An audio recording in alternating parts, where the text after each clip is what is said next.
Hello everybody, this is Sunshine here, or as some people may also know, I go by the name of Revenov if we're talking about my IGN or art name, or online persona as some people label it apparently.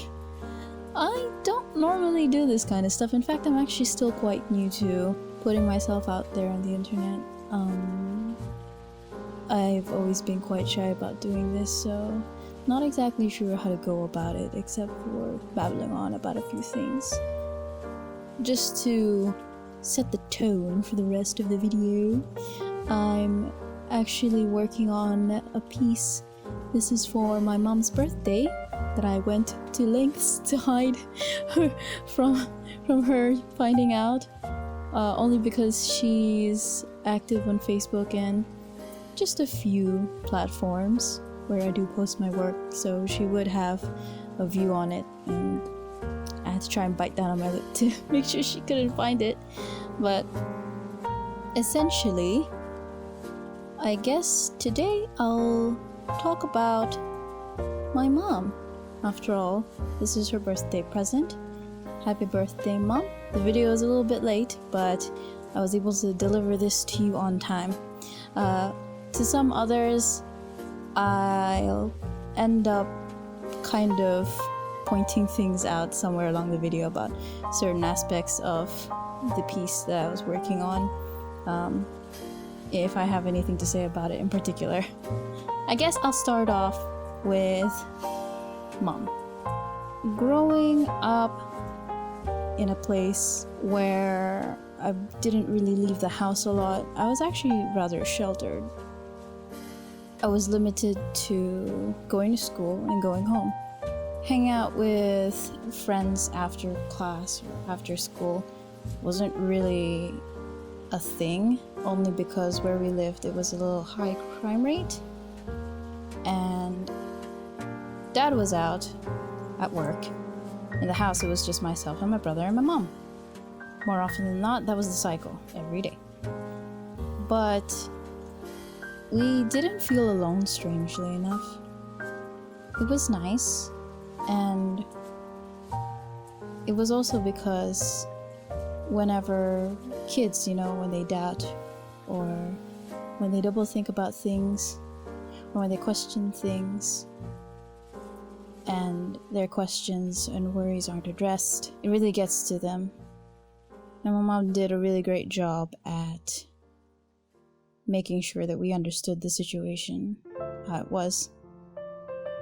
One of the things that we liked to do a lot was actually write letters to each other, even though we lived in the same house. And I believe it was one of the best mediums for communication, especially when we found it difficult to voice ourselves during the time. Sometimes when you sit down with a pencil and a paper, the words just flow. Possibly because you're not afraid of saying the wrong things, and you can always hold back from delivering your message in a way that is not acceptable, I suppose, to the other party. Besides my artwork, Mom always thought it was a great thing to do that. There's nothing like a handwritten letter anyways. Even if we had the telephone, she always did encourage communication in some form or way. And I found it one of the best ways to communicate, actually. If something really had hurt me, or if I just wanted to appreciate a lot of the things that I like about a person, I'd write a letter. And I got into the habit of doing that, and it actually helped me with my speech over time. And now I keep a little stash of letters from my closest friends and my mom, because I just made it a habit of doing that. Though, that being the case, I should probably write a letter to my mom again, since she started the entire thing. And I think the last time I wrote her a letter was a couple of years back. Wherever the time is gone when you're too busy adulting. But other than that, Mom's favorite color is red. I asked her about this way back. She said it's always just been a thing since she was a kid. I don't think I ever got the reason as to why, but Probably because of her fiery personality. I assume it's because it's a very vibrant color. Definitely one that catches your eyes. I like to think it's for fierce people, as I like to see my mom. She's fierce, like a lot of moms, like a lot of parents, especially when they stick out for their kids and stuff. I remember the stories that my brother used to tell me back then, where they'd get in trouble, or rather they'd get beat up at school or bullied, and they come home, and my mom would be like, well, why didn't you hit them? Which is not normally something you would be encouraging your kid to do. But my brothers were like, well, we don't want to get in trouble. We're not that's gonna be the result, obviously. And she said, don't worry about that. If somebody hurts you, you need to stand up for yourself. And that is exactly what they did. And I guess that's one thing that I admire specifically about both my parents in that case. They can be very supportive. Again, the circumstances will always differ. Sometimes your kid may not always be in the right too. But I guess she was confident in the way that she raised them, so, my brothers did fight back eventually. The bullying stopped.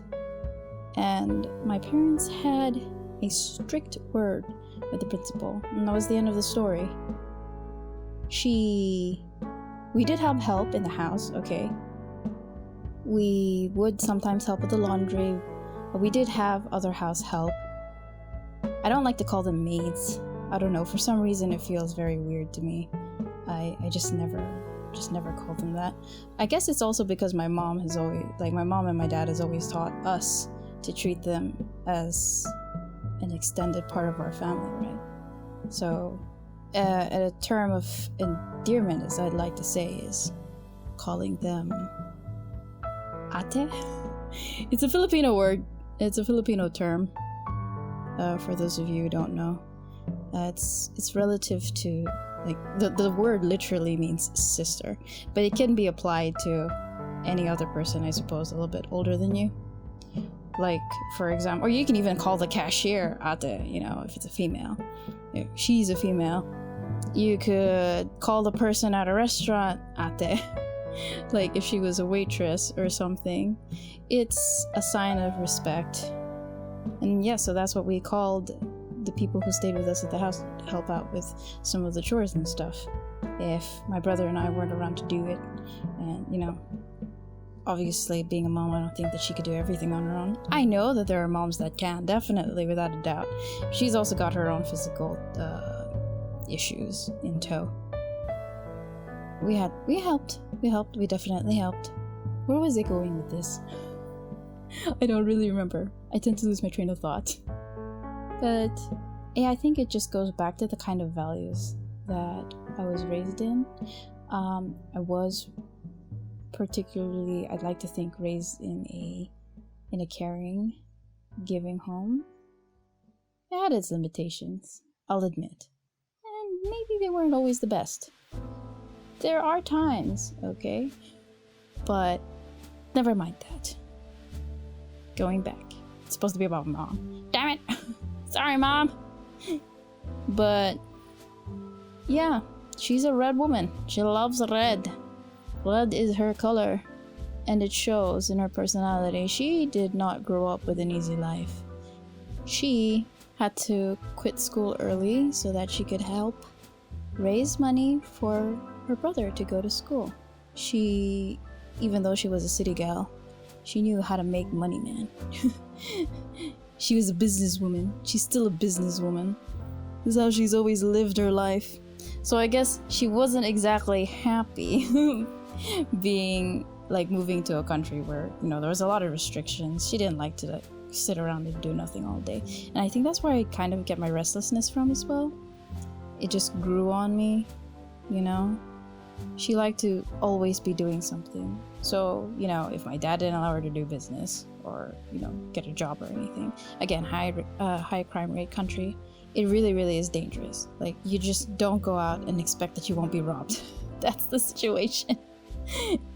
So, being outside or rather, being at home, not really being able to do anything, my mom made the promise to my dad, at least, and said, okay, I won't work, but I'll make sure I raise the children right. I'd like to think that she kept her word. She really spent, day in and out, working hard for that. And I guess when we weren't around, she'd fill the void of her time by doing things like cross-stitching or crocheting. Her arthritis didn't let her get away with it very much. And her vision kind of sucks too. So eventually she had to let some of those hobbies go. But yeah, she was always trying to look for ways to keep herself busy. There were a lot of times too, and I noticed that she did a really good job at masking her sadness sometimes, especially when something happened between her and my dad. Hey, man, being in a relationship, you understand now. You can't hide all of your feelings, and you're gonna fight. As much as you love your significant other, you're going to fight at some point, or you're gonna have some sort of a disagreement or an argument. And so when it did happen, she played a good neutral role so that we didn't find out, because kids can be biased, man. Especially since we spent the most time with our moms. Oh wait, our mom. Sorry, plural. I don't know why. Especially since my siblings and I grew up more so closer to my mom than my dad. I'm pretty sure that if we saw any signs of a fight or anything that displayed that my mom was hurt in any way by my dad, never physically, but of course through an argument, I'm pretty sure we would have been very quick to defend her, and I think that's what she was trying to avoid. I appreciate and I understand that now. And sometimes she did show a little bit of vulnerability. I appreciate that as well, because I believe vulnerability is kind of what binds some people together, right? It builds a level of trust so that you don't coddle yourself. You have a way to express yourself to somebody. You find someone to trust. And I think that's what she was working towards with us. Change of topic, or rather change of mood. It was fun. I heard stories that before my dad ended up, getting like a better paying job, because there are two brothers before me.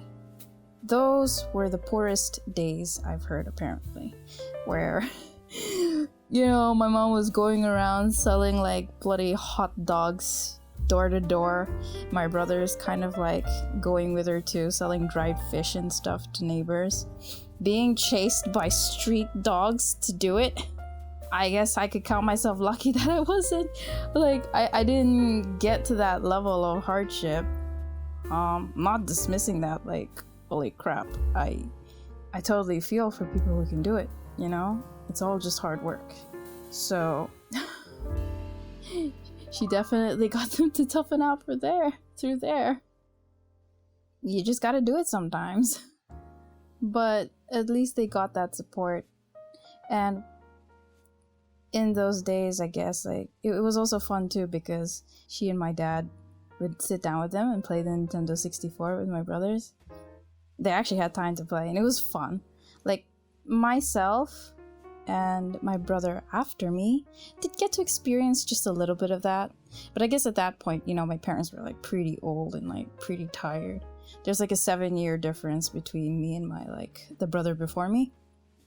So I guess they were already kind of burnt out when we rolled around. It happens. But hey, there are some sides to like my parents that I get to enjoy as well, all the same. My mom loves to dance, like, no kidding. You put a little music, she's off the roof. I think that's where I get it from, because everyone says I'm dance crazy, which is not always the case. It's just, you put a little music, it sounds good, you jive. But yeah, she loves dancing, she loves clubbing. I have never gone to a club before. I don't know if I ever will, but I'm glad if I'm able to just blast music in the house, and that's what we did quite a lot, actually.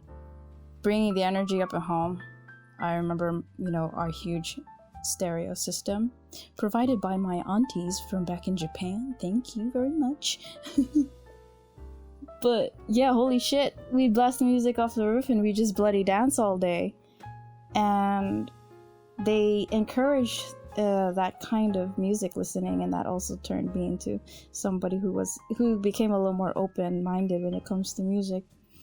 The story is getting long, but hey, these are just one of the things that I really love. Like, she likes, Air Supply, Neil Diamond, those kind of stuff.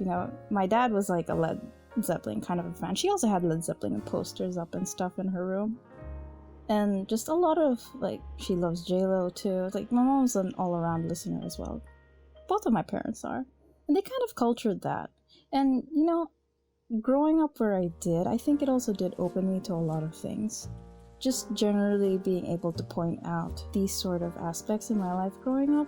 I just appreciate my parents more. I love my mom. I really, really do. And I made it a habit of... I want to continue making it a habit of doing something like this for her every year, for as long as I possibly can. And that's why I dubbed this lady the Lady in Red. My dad would always sing this song to her by Chris DeVoe. If you haven't listened to it, go ahead and go listen to him. I'll put his song in the description. But here she is, the Lady in Red, with my mom's favorite flower, the rose. She also used to have really long hair, and my dad kind of kept it that way because he likes girls with long hair. The story about how they met is another one entirely, but I guess I'll save that for another video if it comes to another story time. Thanks for watching. Revenov.